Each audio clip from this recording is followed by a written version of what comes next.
Okay, welcome to another episode of the Framingham Makerspace POV POI. This actually, I should say, this is a modification of the Adafruit Genesis POV POI. So look at their website and you can go through the Genesis POV POI to look at how they did it. This is, again, slight change, used a different processor board and changed the 3D printing a little bit because I used a bigger battery and so forth. But it's basically just a modification of that. And that also, they have the software that you're going to use and the convert software to convert images to the format to download to it. So we can put links to that later. Okay, what we're going to do in this episode is we're going to modify this, this board. So we needed to take the connector off. We needed to put a solder jumper across here, solder blob, to change the charging rate. And we needed to cut this trace on the top here so that we can use an external switch. So I'll start with the hardest one first, of taking off the connector. So what I'm going to do is use diagonal cutters and try to cut the plastic as much as I can to clear the 3 or the 4 metal parts, so I can take them off one at a time, which is a bit easier than trying to get them all off at the same time. So hopefully you'll be able to see this as I do this. I don't know how this is going to work. We'll try it. I'll try to keep it in the camera's field of view here.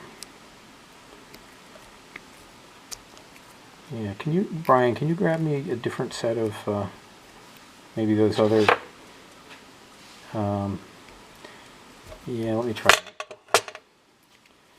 Get a slightly larger pair here, see if that helps.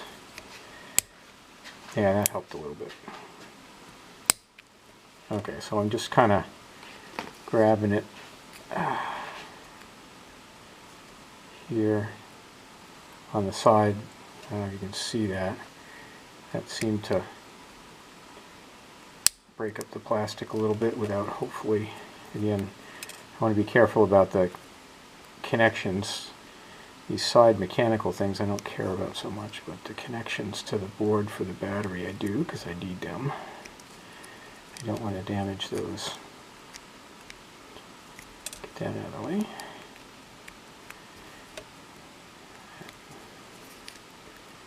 Seemed like that was going to be loose. Okay, there we go.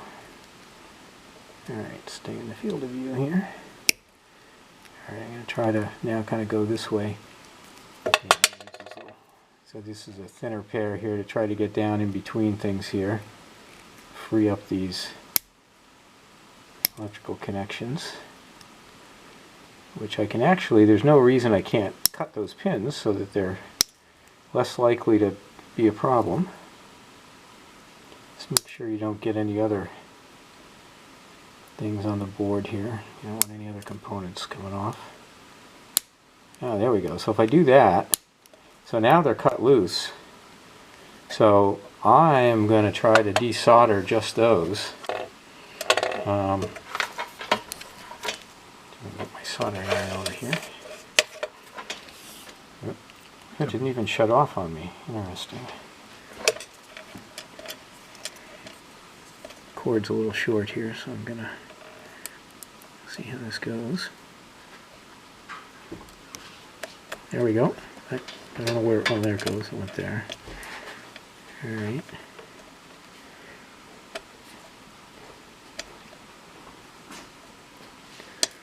Okay, so that, okay, there's both of them off. Look at that.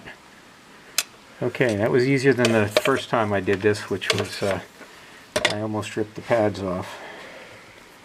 So now, I want to see if I can get the rest of this plastic off. And I don't care if I rip the pads off on these side things, because watch your eyes as you do this. You can't see it, but I have regular glasses on, so at least I'm not going to poke my eye out. I don't think. Alright, so I think I can take my soldering iron now and try to... There we go, that's off. We'll get this one off of there. Okay. So, there's our little board with that connector removed and all the pads intact. So next we want to cut this trace, so I'm going to grab an X-Acto knife here and I'm going to cut this guy, and I usually make 2 cuts, one on each side, and then kind of try to lift the metal out of the middle so it's clear we've made a break. I can't really see if I got that or not.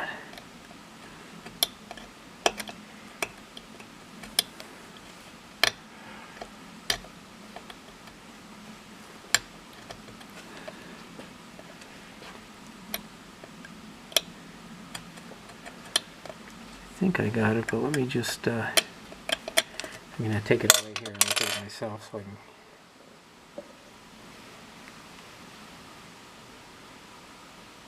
no, don't think I cut it yet. Do we have a meter handy, Brian? I can just ohm it out and see. Just check it when I'm done here to make sure it's actually, the trace is cut. The other way you could probably do this is if you had a Dremel tool with a little, like a little abrasive wheel or something might do it.